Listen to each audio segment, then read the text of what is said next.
La Cámara de los Diputados debatió reformas a los artículos 61, 111, 112 y 114 de la Constitución Política en materia de inmunidad de servidores públicos. Estos cambios fueron previamente aprobados por el Senado de la República el 1 de diciembre del año 2011 por unanimidad de 81 votos. Vamos a ver cómo se dio el debate este día en el Pleno de la Cámara Baja. La reforma presentada por el diputado presidente de la Comisión de Puntos Constitucionales, el diputado Julio César Moreno, quien argumentó que esta medida consolida la función legislativa a través de la inmunidad constitucional. Destacó que la figura del fuero constitucional se ha desvirtuado. A través de los años, la concentración del poder político y el autoritarismo han hecho equivalente, en no pocos casos, la inmunidad con la impunidad, desvirtuando por las inercias políticas del concepto mismo del fuero constitucional. También durante la fundamentación precisó que estos cambios constitucionales buscan proteger el servicio público y que los funcionarios no serán privados de su libertad durante el ejercicio de su encargo, pero sí pueden ser sujetos de juicio penal.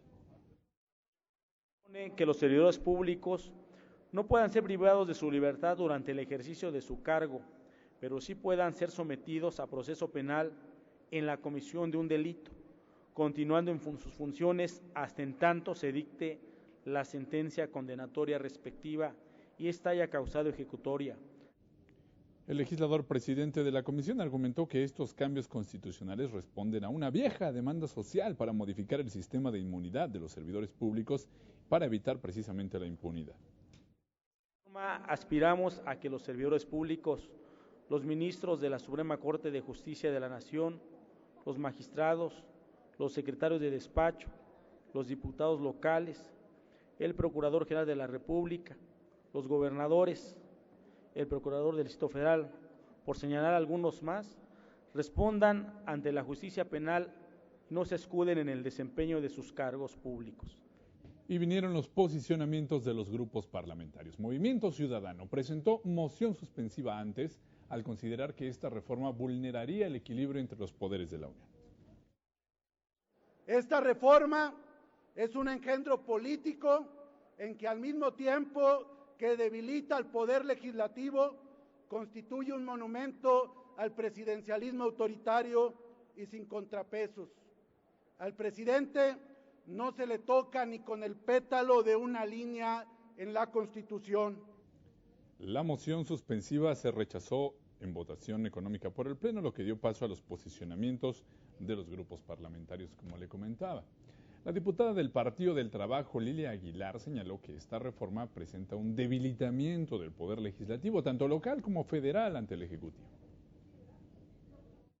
¿Qué va a pasar ahora con los diputados? ¿Qué va a pasar ahora con los diputados locales y federales cuando sean perseguidos por titulares de los ejecutivos? Ya no digamos el presidente, sino los gobernadores. Estamos caminando hacia la estructura de un sistema autoritario moderno. El diputado Ricardo Monreal precisó que la eliminación del fuero se tornará más grave en los casos de legisladores locales ante el poder de los gobernadores respecto a la aplicación de esta figura al Ejecutivo Federal. Mencionó lo siguiente. El problema es que estás enfrentado a un poder inmenso de restauración, de hegemonía. ¿En qué país del mundo el presidente de la República se convierte en jefe de partido? China, Corea, Cuba. ¿En qué país se regresa a que un presidente de la República asuma todo el control, en donde los diputados de la oposición seremos vulnerables? Respecto al mantenimiento del fuero en la figura del titular del Ejecutivo, es decir, para el presidente, la diputada del Partido Verde Ecologista, Ruth Zabaleta Salgado, recordó que estamos en un sistema presidencialista. Enfatizó que esta reforma es el resultado de la demanda de los ciudadanos que, al ver el mal uso que se ha dado del fuero, han exigido una reforma que elimine la figura. Las reflexiones que se han vertido tienden a polarizar entre el argumento de volver al presidente en un ciudadano común o incluso en un estatus de legislador, pero no olvidemos que estamos en un sistema presidencial y que el Poder Ejecutivo es el presidente es el titular del Poder Ejecutivo y la prerrogativa que discutimos era para todo el órgano legislativo y no para un solo diputado o un solo senador. Bueno, como un triunfo del PRD, así lo calificó el dictamen del coordinador de este grupo parlamentario, Silvano Aureoles Conejo, quien recordó que la iniciativa fue presentada en 2007 por el entonces senador Pablo Gómez. Destacó que esta reforma le da la posibilidad a los servidores públicos para responder como cualquier ciudadano bajo la premisa de limitar el abuso del poder. Acotar el fuero de servidores públicos y de legisladores es un gran acierto y es un triunfo de la izquierda y en particular del Partido de la Revolución Democrática. Por el contrario, eximir de toda responsabilidad al presidente de la República es un grave error de concepción. Y pronunciándose a favor del dictamen, el partido Acción Nacional resaltó que en nuestro país hay una demanda ciudadana para eliminar este privilegio. El diputado Marcos Aguilar precisó que en la actualidad existe una profunda crisis de credibilidad y de confianza de los representantes populares. Hay un tema en el dictamen que va en contra de los anhelos del Partido Acción Nacional. El tema referente al presidente de la República.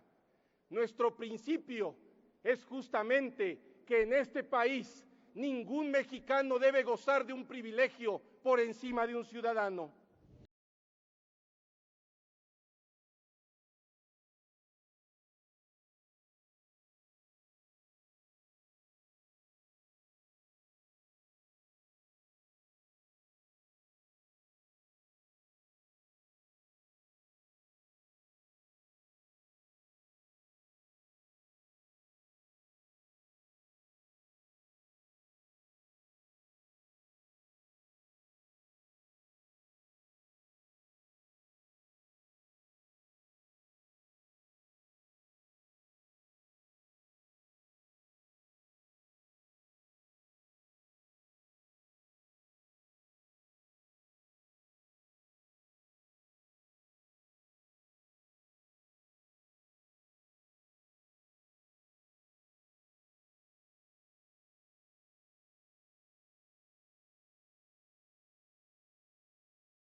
agotado su fuero constitucional. Bueno, por su parte, el diputado Tomás Torres del Partido Verde Ecologista de México presentó una reserva al artículo 6º transitorio, misma que fue avalada por el Pleno para suprimir la expresión de derogación del capítulo 3º de la Ley Federal de Responsabilidades de los Servidores Públicos. Veamos de qué se trata. Nosotros planteamos que desde un transitorio de la Constitución Federal no derogas un capítulo de la Ley Federal de Responsabilidades Administrativas. Y en todo caso, por técnica, lo que es procedente es señalar que este decreto deroga ordenamientos que ya sea por el rango jurídico o por la materia se opongan al contenido del mismo. Bueno, finalmente, y tras desahogar todas las reservas presentadas, alrededor de 18 aproximadamente, a este dictamen que reforma la Constitución en materia de fuero, el presidente de la mesa directiva hizo la declaratoria final. Aprobado en lo general y en lo particular el proyecto de decreto que reforma y deroga diversas disposiciones de los artículos 61, 111, 112 y 114 de la Constitución Política de los Estados Unidos Mexicanos. Se devuelve al Senado de la República para los efectos de la fracción E del artículo 72 constitucional. Luego de la aprobación de estas reformas por el Pleno de la Cámara de Diputados, hubo reacciones entre los grupos parlamentarios. El mensaje es que todos, sin excepción, tenemos que andar muy derechitos. Coordinadores e integrantes de los partidos que integran la Cámara hablaron de la importancia de esta reforma. Lo que queremos es decir fuera el fuero y conservemos nosotros nada más ese privilegio de la inmunidad, que no es la impunidad para no ser procesado por un delito cometido como cualquier ciudadano en la República Mexicana. Que será un día histórico, vamos a eliminar el fuero para que nunca más haya ciudadanos que estén por encima de la ley y para que todos tengamos que responder ante la justicia como cualquier otro ciudadano. Entonces hoy se establece un procedimiento claro a efecto de que en caso de que un legislador sea sentenciado y exista firmeza en esa sentencia, se le retire su inmunidad y pueda ser por delito grave privado de su libertad como cualquier mexicano común y corriente. La posición del Partido del Trabajo no solamente es en contra, sino de que esto es una gran farsa y es un engaño a la nación. Le quieren decir a la gente que están desapareciendo el fuero y no están desapareciendo el fuero. Están dejando el estado de privilegios para el presidente de la República porque no se modifica absolutamente nada. Hay que valorar el poder que tiene el poder legislativo frente a otros poderes y hay que ver de qué forma podemos lograr que el legislativo tenga todavía su instrumento de defensa frente a otros poderes, ¿no?